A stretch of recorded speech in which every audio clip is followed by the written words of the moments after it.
കർത്താവായ യേശുവേ സ്തോത്രം. വേർഡ് ഓഫ് ക്രൈസ്റ്റ് ചർച്ചിൻ്റെ ഓൺലൈൻ സൺഡേ സ്കൂൾ ക്ലാസ്സിലേക്ക് എല്ലാവർക്കും സ്വാഗതം. എൻ്റെ പേര് രതീഷ് KS. ക്ലാസ്സിലേക്ക് പോകുന്നതിന് മുമ്പായി നമുക്ക് ഒരു നിമിഷം പ്രാർത്ഥിക്കാം.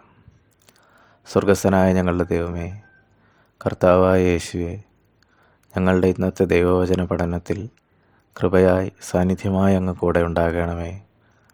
അങ്ങയുടെ സത്യത്തിൽ നടത്തി ഞങ്ങളെ പഠിപ്പിക്കണമേ. യഹോവ ഭക്തി നിർമ്മലമായത്, അത് എന്നേക്കും നിലനിൽക്കുന്നു. ദൈവാത്മാവ് നടത്തുന്നവർ ഏവരും ദൈവമക്കളാകുന്നു. ദൈവം തന്നെ അനുസരിക്കുന്നവരെ പരിപാലിക്കുന്നു. പ്രിയപ്പെട്ട കൂട്ടുകാരെ, നിങ്ങൾ വീട്ടിൽ വളർത്തുന്ന ചില മൃഗങ്ങളുടെയോ പക്ഷികളുടെയൊക്കെ പേര് പറയാമോ? പട്ടി, പൂച്ച, പശു, ആട്, കോഴി, താറാവ്, ഇതൊക്കെയല്ലേ? ബൈബിൾ ചരിത്രത്തിലും മനുഷ്യർ ആടുമാടുകളെ വളർത്തിയിരുന്നതായി പ്രസ്താവിച്ചിട്ടുണ്ട്.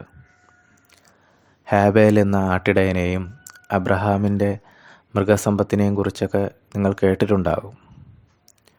ഇസ്രായേൽ ജനം മരുഭൂപ്രദേശങ്ങളിൽ യാത്ര ചെയ്യാൻ ഒട്ടകങ്ങളെയാണ് ഉപയോഗിച്ചിരുന്നത്. ദാവീദ് എന്ന ഭക്തനായ രാജാവ് ദൈവത്തെ ആട്ടിടയനായും ജനത്തെ ആടുകളായും ചിത്രീകരിച്ച് സങ്കീർത്തനം രചിച്ചിട്ടുണ്ട്. ദൈവം യേശുവായി അവതാരമെടുത്തത് മനുഷ്യരാശിയുടെ പാപമോചനത്തിനും നിത്യരക്ഷയ്ക്കുമാണ്. നമ്മോട് സ്നേഹവാത്സല്യമുള്ള കർത്താവ് വചനമായി കൂടെയുണ്ട്. മാത്രമല്ല, ഇടയശ്രേഷ്ഠനാകുന്ന യേശു നിത്യജീവൻ്റെ വഴിയിലേക്ക് നമ്മെ നടത്തുന്നു. ഇവിടെ നമ്മൾ പഠിക്കുവാൻ പോകുന്നത് രക്ഷിക്കുന്ന ഇടയൻ എന്ന പാഠഭാഗമാണ്. ദൈവം പാപികളെ സ്നേഹിക്കുന്നവനും അവരെ തിരഞ്ഞു രക്ഷിക്കുന്നവനുമാണെന്ന് മനസ്സിലാക്കുവാൻ യേശു ശിഷ്യരോട് ഒരു കഥ പറഞ്ഞു. ഇവയിലൊന്നാണ് കാണാതെ പോയ ആടിൻ്റെ കഥ. വേദഭാഗം ലൂക്കോസ് 15:1 മുതൽ 6 വരെയുള്ള വാക്യങ്ങൾ,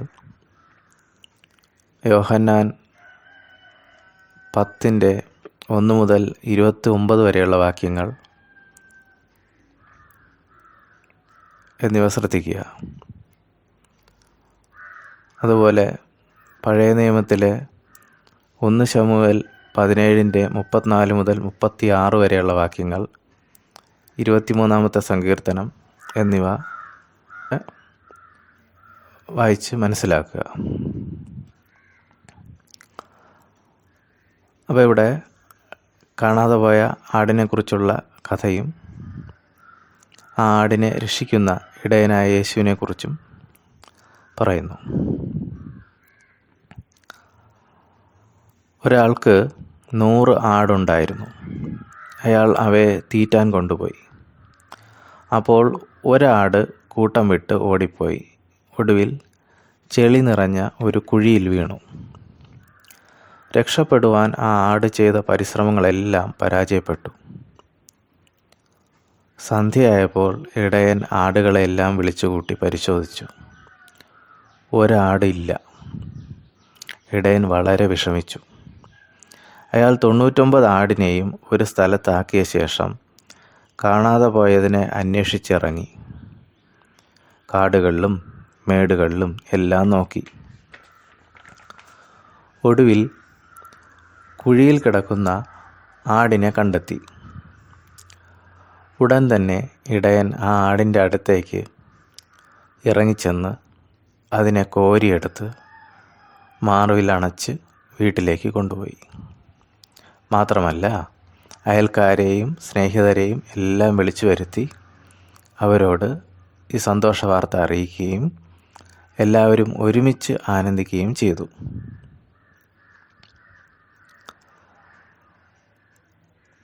അപ്പോൾ ഇവിടെ കാണാതെ പോയ ആടിനെ ഇടയൻ കണ്ടെത്തിയ കഥയാണ് യേശു ശിഷ്യരോട് പറഞ്ഞത്. ആദി മനുഷ്യനായ ആദാമും ഹവ്വയും അനുസരണക്കേടെന്ന പാപത്തിൻ്റെ ഫലമായി ദൈവത്തിൽ നിന്ന് അകന്നുപോയി. അക്കാരണത്താൽ തന്നെ പിൻതലമുറക്കാരായ മനുഷ്യരെല്ലാവരും ജന്മന കർമ്മണ പാപികളായി മാറി. എന്നാൽ ദൈവം പാപികളെ സ്നേഹിക്കുന്നത് കൊണ്ട് പാപക്കുഴിയിൽ നിന്നും നമ്മെ രക്ഷിക്കുന്നതിന് യേശു കർത്താവ് ലോകത്തിൽ വന്നു. കർത്താവ് ക്രൂശിലെ മരണത്തോളം അനുസരണമുള്ളവനായി തീർന്നു. അങ്ങനെ നമ്മുടെ പാപമോചനത്തിനും നിത്യരക്ഷയ്ക്കുമായി യേശു തിരുവെഴുത്തുകൾ പ്രകാരം ക്രൂശിൽ യാഗമായി തീർന്നു. എന്നാൽ മൂന്നാം നാൾ ഉയർത്തെഴുന്നേറ്റ കർത്താവ് പരിശുദ്ധാത്മാവായി നമ്മോട് കൂടെയുണ്ട്. അങ്ങനെ യേശു നമ്മെ രക്ഷിച്ചു.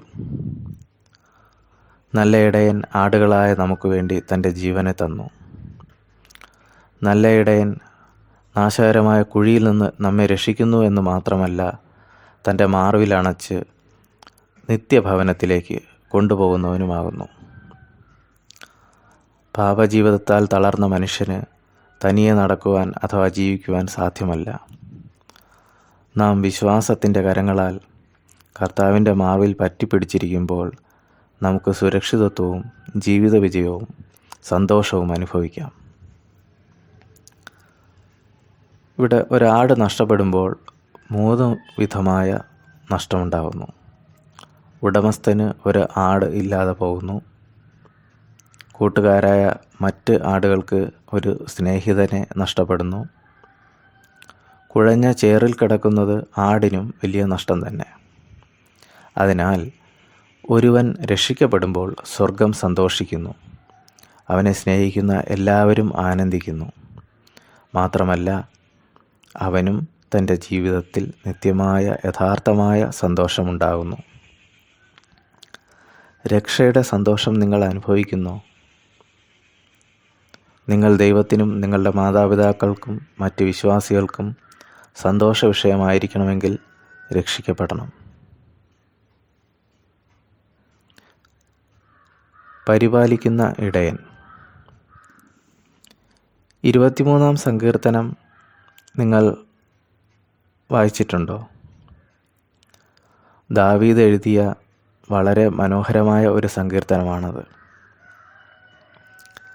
അതിലിപ്രകാരമാണ് പറയുന്നത്: കർത്താവ് എൻ്റെ ഇടയനാകുന്നു, അതിനാൽ എനിക്ക് യാതൊരു പ്രയാസവും ഉണ്ടാകുകയില്ല. എൻ്റെ എല്ലാ ആവശ്യങ്ങളും അവൻ നിർവഹിച്ചു തരും. അവൻ എപ്പോഴും എൻ്റെ കൂടെ ഉള്ളതുകൊണ്ട് എനിക്കൊരു ഭയവുമില്ല. ഒടുവിൽ ഞാൻ സ്വർഗത്തിൽ എന്നേക്കുമായി കർത്താവിനോട് കൂടെ വസിക്കുകയും ചെയ്യും. ദാവീദ് രാജാവിൻ്റെ ഈ അനുഭവം നിങ്ങൾക്കുണ്ടോ? വഴി നടത്തുന്ന ഇടയൻ. ആട് തനിയെ പോയാൽ വഴി തെറ്റും. അവസാനം കുഴിയിൽ വീഴുകയോ ദുഷ്ടജന്തുക്കൾക്ക് ഇരയായി തീരുകയോ ചെയ്യും. എന്നാൽ യേശു കർത്താവ് ഈ ലോകത്തിൽ നമ്മെ നല്ല വഴികളിൽ കൂടി നടത്തുന്നു.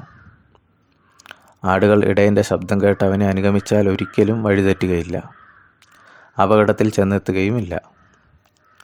യേശു ഈ കാര്യം പറയുന്ന വേദഭാഗം യോഹന്നാൻ 10-ാം അധ്യായം 1 മുതൽ 18 വരെയുള്ള വാക്യങ്ങൾ നിങ്ങൾ ശ്രദ്ധാപൂർവം വായിക്കണം.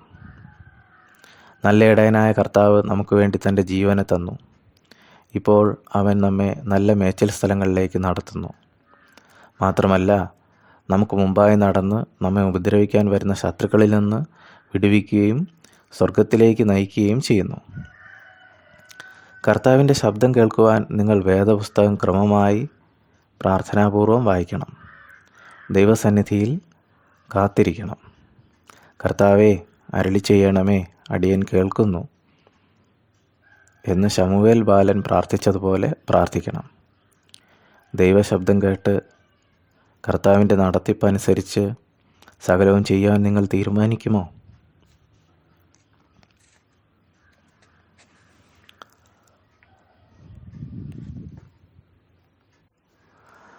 ഇനി ചില ചോദ്യങ്ങളാണ്.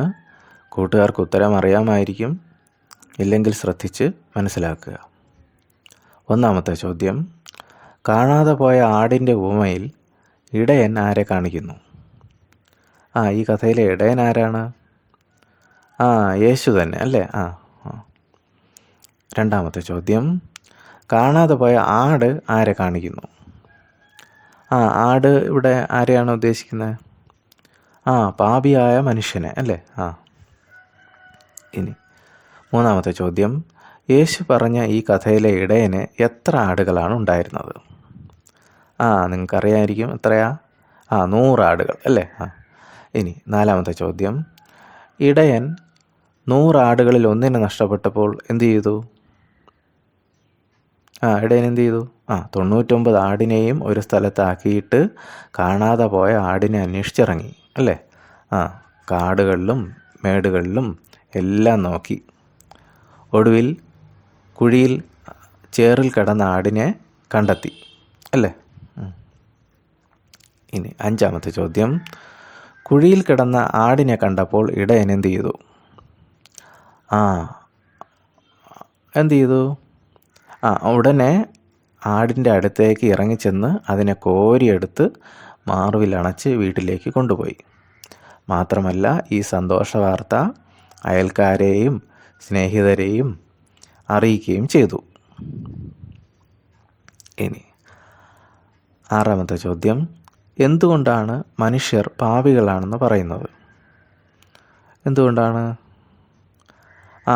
ആദ്യ മനുഷ്യനായ ആദമും ഹവ്വയും ദൈവത്തെ അനുസരിക്കാതെ പാപം ചെയ്തു. അവരുടെ പിൻതലമുറക്കാരാണ് എല്ലാ മനുഷ്യരും. അതുകൊണ്ട് തന്നെ എല്ലാവരും ജന്മന കർമ്മണ പാപികളാണ്. ഇനി ഏഴാമത്തെ ചോദ്യം, പാപത്തിൽ നിന്ന് നമ്മെ രക്ഷിക്കുവാൻ ആർക്ക് കഴിയും? സ്വയമേ രക്ഷിക്കുവാൻ ആർക്കും കഴിയില്ല അല്ലേ? ദൈവമായ യേശുവിന് മാത്രമേ പാപത്തിൽ നിന്ന് നമ്മെ രക്ഷിക്കുവാൻ കഴിയൂ. ഇനി എട്ടാമത്തെ ചോദ്യം, നല്ല ഇടയനായ കർത്താവ് നമുക്ക് വേണ്ടി എന്ത് ചെയ്യുന്നു? ഈ കഥയിലെ ഇടയനെ പോലെ നാശകരമായ പാപക്കുഴിയിൽ നിന്നും ചേറ്റിൽ നിന്നും നമ്മെ രക്ഷിച്ച് സ്വന്തം ഭവനത്തിലേക്ക്, സ്വർഗീയമായ നിത്യരക്ഷയിലേക്ക് യേശു നമ്മെ കൊണ്ടുപോകും. അതിനായി മാനസാന്തരപ്പെട്ട് നമ്മൾ സുവിശേഷത്തിൽ വിശ്വസിക്കണം. ഇനി ഒമ്പതാമത്തെ ചോദ്യം, ആടുകൾക്ക് ഇടയനോടുള്ള ഉത്തരവാദിത്വങ്ങൾ എന്ത്? ആടുകൾ എന്ത് ചെയ്യണം? ആടുകൾ ഇടയൻ്റെ ശബ്ദം കേട്ട് അവനെ അനുഗമിക്കണം അല്ലേ? എങ്കിലും ഒരിക്കലും വഴിതെറ്റുകയില്ല, അപകടത്തിൽ ചെന്ന് പെടുകയുമില്ല. ഇനി അടുത്ത ചോദ്യം, നിങ്ങൾ യേശുവിനെ നിങ്ങളുടെ നല്ല ഇടയനായി അനുഭവിച്ചറിയുന്നുവോ? അതെ അല്ലേ? നമ്മെ രക്ഷിക്കുന്ന, പരിപാലിക്കുന്ന, വഴി നടത്തുന്ന ഇടയനാണ് നമ്മുടെ കർത്താവായ യേശു.